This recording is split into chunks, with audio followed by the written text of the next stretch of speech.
पहले से ही मुक्त है आप कर्म से, और जीव कर्मों से मुक्त नहीं होता। कर्मों का अंत तब होता है जब सारी इच्छाएं पूरी हो जाएं, जो कभी नहीं होता। इच्छाओं का शुद्धिकरण हो जाता है, बस। कर्म स्मृति है, सभी जानते होंगे कर्म स्मृति है, तो स्मृति का तो अंत नहीं होता, क्योंकि वो है ही नहीं। जो है नहीं उससे अंत भी नहीं होगा, प्रतीत हो रही है वो।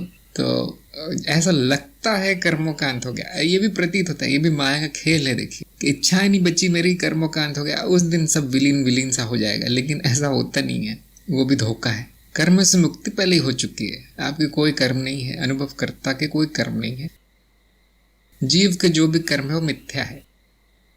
अब आप जैसे ही मिथ्या में कदम रखेंगे वो सब सत्य हो जाता है। फिर माया के स्तर पे, स्तर बड़ा जरूरी शब्द है यहाँ पे, ध्यान दीजिए।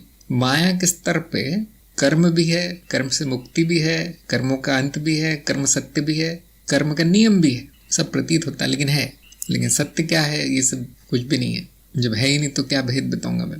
तो कर्मों से मुक्ति जो है, हम थोड़े ऊपर के स्तर पर जाकर बात करते हैं कि हाँ आप कर्म से मुक्त हैं, चिंता छोड़ दीजिए। कर्मों के अंत की जब हम बात करते हैं तो माया के स्तर पे आके करते हैं कि बहुत इच्छाएं हो गई है, वो इच्छाएं चला रही है जीव को, अंत कर लो, ये कर लो, वो कर लो, ठीक है कर लो, जिसकी इच्छा है वो कर लो। लेकिन सृष्टि जो है इच्छा शक्ति पे चल रही है ना। ब्रह्म का संकल्प है, इसलिए सृष्टि चल रही है। तंत्र में हम ऐसा ही कहेंगे, और वो रोकने का कोई सवाल ही नहीं है।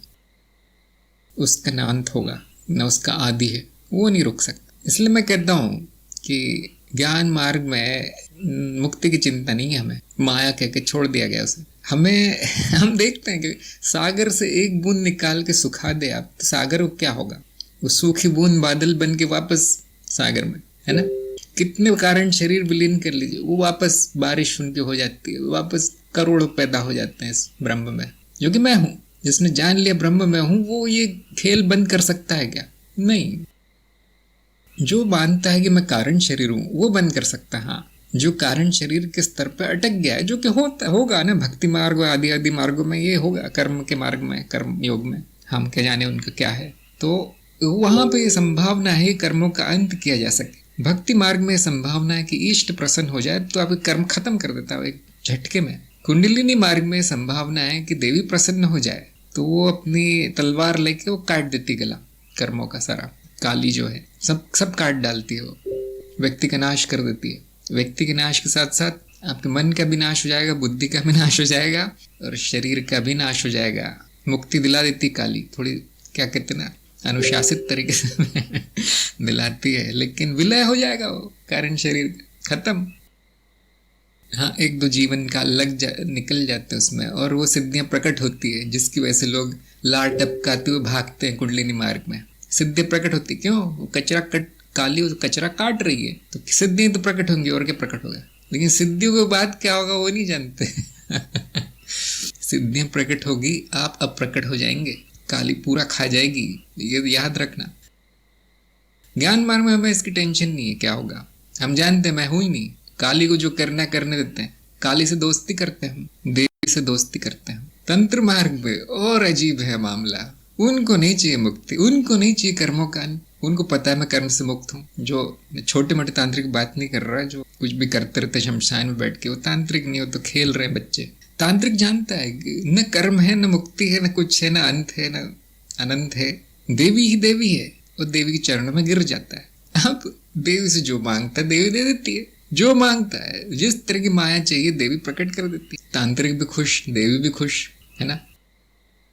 तो उनको नहीं चाहिए कर्मों का अंत, वो नहीं करेंगे अपने कर्मों का अंत कभी।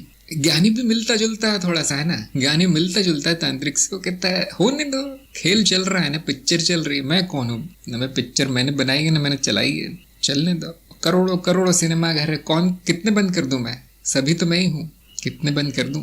कितने खेल बंद करने से संतुष्टि होगी मेरी? एक की भी नहीं। तो क्या करते हैं वो? बोधिसत्व संकल्प लेते हैं। बोधिसत्व संकल्प क्या कहता है कि मैं विलय नहीं हूंगा। ये देखिए माया के लेवल पे, माया के स्तर पे, मैं विलय नहीं हूंगा, मैं बस पर्दे के पीछे बैठ के सभी जीवों को दुख से मुक्ति दिलाऊंगा।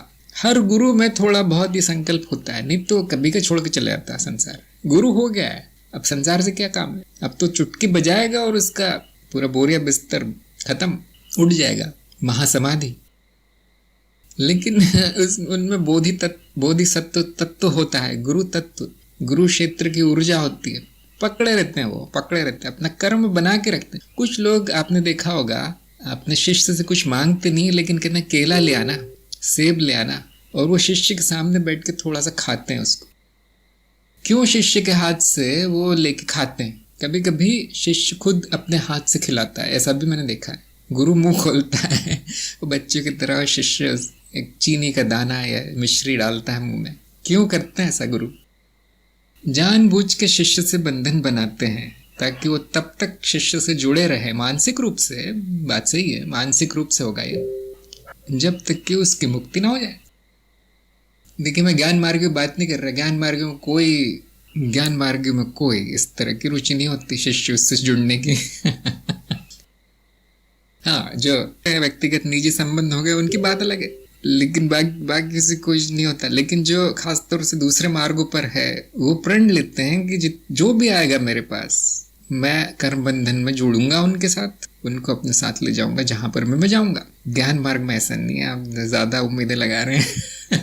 क्यों ऐसा नहीं है? क्योंकि ज्ञानी तो अपने आप जा सकता है। ज्ञानी के ले जाना हाथ पकड़ के?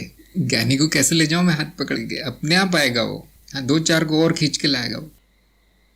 तो बोधिसत्व वृत्ति सब में है, सभी गुरुओं में, नहीं तो यहाँ नहीं होते। लेकिन कुछ लोग थोड़ा 2 कदम आगे जाके करते हैं। गुरु कर्म बंधन ले लेता है, ये पूरी तरह जानते हो कि उसे कुछ फर्क नहीं पड़ने वाला, उस पर बाल बराबर भी फर्क नहीं पड़ता गुरु पे उसका, ले लेता है। जब आप ये जान जाएंगे आप भी लेंगे। अभी आप डरेंगे थोड़ा सा लेने में, कर्म बंधन लूं या नहीं। तो सही आदमी के साथ कर्म बंधन लेना उचित है।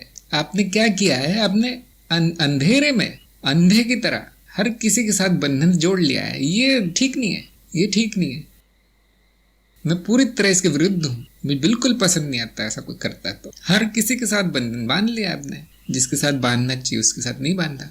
ये रक्षा बंधन आपको बनाना है अपनी रक्षा के लिए, अपनी प्रगति के लिए। राखी गुरु को बांधनी चाहिए, आपने पता नहीं किस किस को बांधी है, और वो हर जन्म में आपको भुगतनी पड़ता है बंधन। गठबंधन जो शादी में आप करते हैं, गांठ बांधते हैं, ठीक नहीं है। गठबंधन भी गुरु के साथ होना चाहिए। ये नहीं बोल रहा हूँ शादी करनी चाहिए गुरु, संभव नहीं होगा इतने लोगों से शादी करना। गठबंधन होना चाहिए गुरु के साथ, बाकियों के साथ नहीं। इसके मैं पूरी तरह विरुद्ध हूँ। लेकिन फिर भी जिन्होंने कर लिया है, अब उनके तो फल आएंगे। उनके कर्म कट नहीं सकते उनके। हम ज्ञान मार्गी, हम कर्मों में बीच में जाते नहीं ज़्यादा। बहुत कम होगा जब मैं बीच में उनको उतर के जो है उनके कर्म में मतलब बीच में जाऊंगा, उन्हें टांग अड़ाऊंगा। मैं नहीं करता, मैं अक्सर, और मेरे में शक्ति भी नहीं है। मैं सिर्फ प्रार्थना कर सकता हूँ, वो भी नहीं करता मैं ज़्यादा। कर्मों का फल आने देना चाहिए, इच्छाएं पूरी होनी चाहिए, इसके बाद ज्ञान का फल मिलेगा। मैं इतनी जल्दी में नहीं हूँ। ऐसा लगता है कि जल्दी जल्दी कर लो, लेकिन मैं ज्ञान बीज डालने की जल्दी में हूँ। बाकी फल आता रहेगा आपका। बाकी गुरु क्षेत्र की कृपा है ऊपर से, जब आएगा तब आएगा।